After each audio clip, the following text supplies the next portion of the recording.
NEET aspirants के लिए बिहार के सेकेंड राउंड के रिवाइज शेड्यूल दोबारा से डिक्लेयर कर दिए गए हैं। बहुत लंबे इंतजार जो है काउंसलिंग इस बार चल रही है। ऑलरेडी हम लोग सितंबर के मंथ में पहुंच चुके हैं और काउंसलिंग अक्टूबर से पहले ऑल ओवर इंडिया में और स्टेट्स में खत्म होती हुई नजर नहीं आ रही है।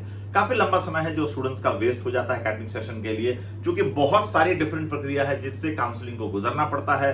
रिजल्ट्स आने में कभी डिक्लेयर लेट हो जाती है, कभी कभी कोर्ट केस हो जाता है और इसके अलावा डिफरेंट तरह के रिजर्वेशन और बहुत सारे डिफरेंट प्रॉब्लम्स हैं जिनको शट आउट करते करते हर साल हम लोग देख रहे हैं कि काउंसलिंग जो होती है बहुत लंबी खिंच जाती है। उसी क्रम में ऑल इंडिया काउंसलिंग में नई शेड्यूल आने के बाद बिहार ने भी अपने रिवाइज शेड्यूल और डिफरेंट स्टेट्स ने भी अपनी रिवाइज शेड्यूल जारी कर दी है। तो देखते हैं बिहार के रिवाइज शेड्यूल के बारे में। तो बिहार में अगर आप एडमिशन के लिए इंटरेस्टेड अगर हैं और प्लान कर रहे हैं, क्योंकि बहुत सारे ऐसे कॉलेजेस हैं बिहार में जिनकी फीस काफी कम है और फीस काफी कम होने के बाद पिछले कुछ सालों में बिहार एकेडमिकली मेडिकल फील्ड में बहुत ही अच्छा स्टेट उभर करके सामने आया है। तो बहुत सारे ऐसे स्टूडेंट्स जो कम फीस बजट में अच्छे कॉलेजेस की तलाश कर रहे हैं उनके लिए बिहार एक बेहतर ऑप्शन हो सकता है।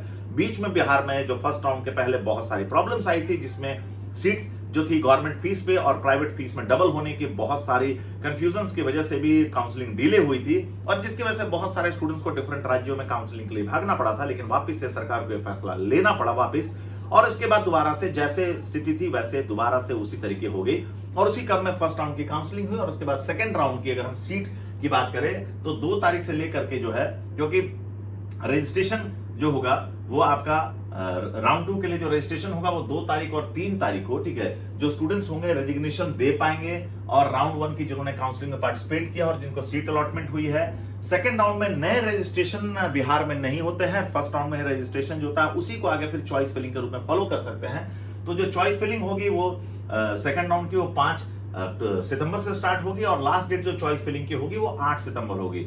प्रोविजनल सीट अलॉटमेंट जो होगा वो 12 तारीख को होगा। डाउनलोड जो आप होगा 12 से लेकर 18 तारीख तक कर पाएंगे अपना अलॉटमेंट लेटर और इसके अलावा डॉक्यूमेंट वेरिफिकेशन आपके कॉलेज में 15 तारीख से 18 तारीख के बीच में स्टूडेंट्स कर पाएंगे। ये नए बिहार के नोटिस जो होगी आप देख सकते हैं। बिहार एक ऐसा स्टेट जहां पे एनआरआई कैटेगरी की सीट्स भी अवेलेबल है और मैनेजमेंट कोटे की सीट्स भी अवेलेबल है। मैनेजमेंट कोटे की फीस काफी कम होने की वजह से कट ऑफ जो होता है काफी हाई रहता है और अगल बगल के राज्यों में भी कट ऑफ हाई होने की वजह से बिहार में जो मूवमेंट है फर्स्ट राउंड में बहुत ज्यादा रहा है, जिसकी वजह से जो नॉर्मल कैटेगरी की कॉलेजेस थी, जो माइनॉरिटी कॉलेजेस नहीं थी, उनमें कट ऑफ जो होगा 300 से ऊपर चला गया। सेकंड राउंड में क्या कट ऑफ नीचे आएगा, क्या कुछ नए कॉलेजेस आ सकते हैं या फिर क्या नई सीट्स बढ़ सकती है, चॉइसेस का अरेंजमेंट आप कैसे रखें, कैसे अपने लिए कॉलेजेस का चुनाव करें ताकि आपको सीट मिल पाए। और अगर आप कि जेन्युइन जो एमसीसी की गाइडलाइन के हिसाब से अगर कोई व्यक्ति है जो कि जेन्युइनली आपको एनआरआई कैटेगरी में स्पॉन्सर कर सकता है तो क्या क्या डॉक्यूमेंट्स लगेंगे और उसका एक्चुअल फीस स्ट्रक्चर क्या होगा, इस तरह के सारे अपडेटेड इंफॉर्मेशन के लिए जुड़े रहिए जनरेशन नेक्स्ट शिक्षा समाधान के साथ। 2025 नीट काउंसलिंग